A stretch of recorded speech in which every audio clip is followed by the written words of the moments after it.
Mimi nimetoka hapa, tumeondoka hapa saa 1:30 asubuhi na makamu, gari yake ikiwa mbele, makamu Zanzibar, na walikuwa na naibu, na gari yangu ikiwa imefuatana nao.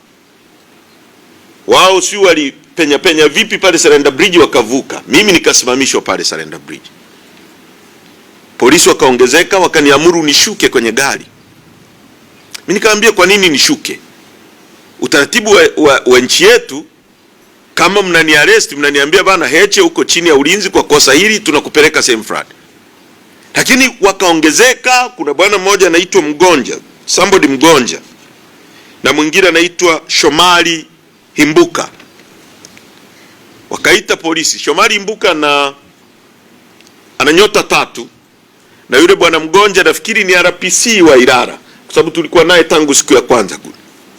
Wakaongeza magari pale baada ya mimi kusema sishuki kwenye gari na hakuna sababu ya kunizuia kwenda ninakoenda.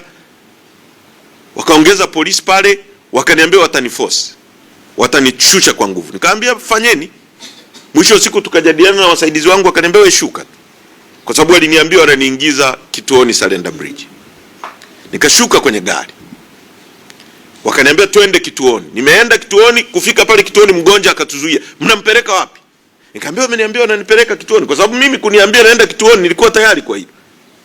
Akalazimisha nipande kwenye gari la polisi, nikakataa, kwa sababu mimi niko kituoni, niingizeni kituoni. Wakanipandisha kwenye gari kwa nguvu. Na bwana mmoja namba zake nafikiri tutazitoa baadaye, anaitwa Maria, jina lake anaitwa Maria. Wakaniforce na huyo bwana Imbuka, wakanipandisha kwenye gari na wasaidizi wangu wote. Gari ya polisi namba PT 5524 ilikuwa kwenye saa 1:47 kuelekea saa 2. Wakaondoka na sisi pale. Peter Kawe wakaingia mpaka kule Bahari Bichi, wakaingia kwenda Ununio. Kwa hiyo wakawa wanazunguka na sisi kule Mabwepande, si wapi, Ununio umo wanazunguka. Mwisho siku wakatupeleka kwenye saa 4, wakatupeleka kituo cha polisi wapi pale?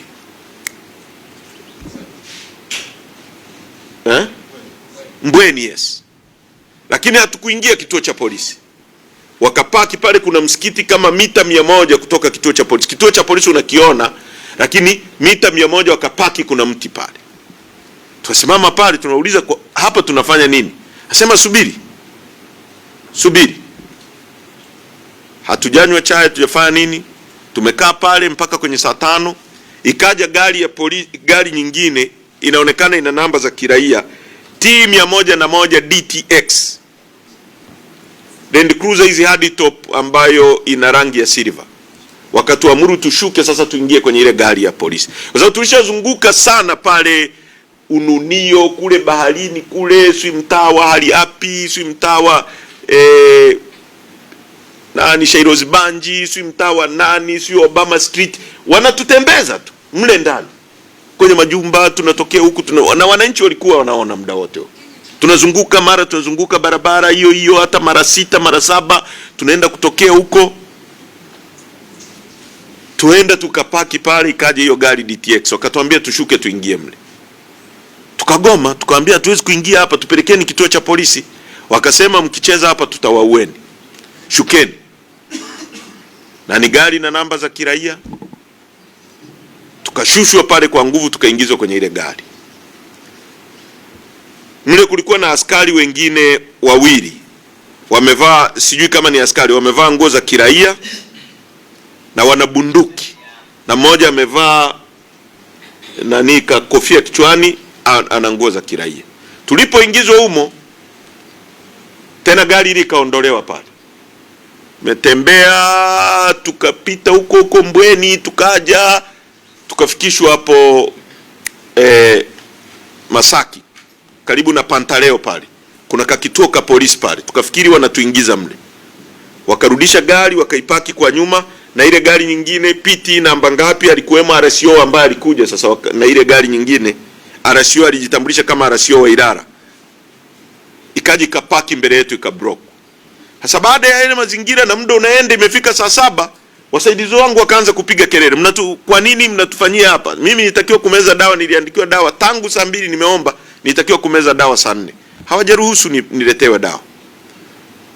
Na hapo tukakutana pia na dereva wangu wamemwaresti. Kwa hiyo tumekaa pale, ilipotokea kelele ikabidi tena waondoe hiyo gari.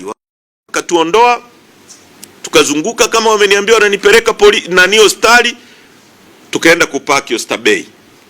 Sasa Oysterbay ile ya zamani, kwa huku kwenye kuna Limwembe, yale magari yakapaki pale, na tulikuwa tuna uwezo wa kuona, tukasikia wanasema mliro. Kulikuwa na magari mawili meusi ambao tunaambiwa moja VX alikuwemo mliro. Kaenda wakajadiliana naye, wakarudi. Wakasema bana, tunakupeleka nyumbani. Nyumbani ni wapi? Kaambia Sarasara. Wakawasha gari. Tumeondoka kama tunaenda Sarasara, inaelekea saa 10, saa 9 saa 10. Tumevuka njia ya kwenda Sarasara. Tumevuka nani? Ile nini ile? Tegeta. Tumevuka Wazo. Tumevuka Boko. Tuko sehemu inaitwa Bunju. Sasa tukaanza kuwauliza, mnatupeleka wapi? Gari linaelekea huko. Nikawaambia watu wangu kwamba hao watu wana malengo mabaya, wanasubiri liwe giza watudhuru. Mmoja wa mlinzi wangu akashika steering, gari iko 120. Kwa hiyo tukaanza kuyumba, nikamwambia shikilia, kama ni kudondoka tufie humu kuliko kwenda kuuawa na watu tunaowalipa. Kwa hiyo ikatokea vurugu, gari kayumba, dereva yule alijitahidi, wakafanikiwa kusimamisha gari, na katika mazingira yale mlinzi wangu mmoja akafanikiwa kufungua mlango akaruka, na msaidizi wangu mlimi akaruka kwa mlango wa nyuma, kwa sababu pale ile panic ya gari kuyumba na ile gari iliyokuwa mbele ya polisi ikawa imetuacha mita kadhaa, ambayo alikuwemo Chacha na dereva wangu.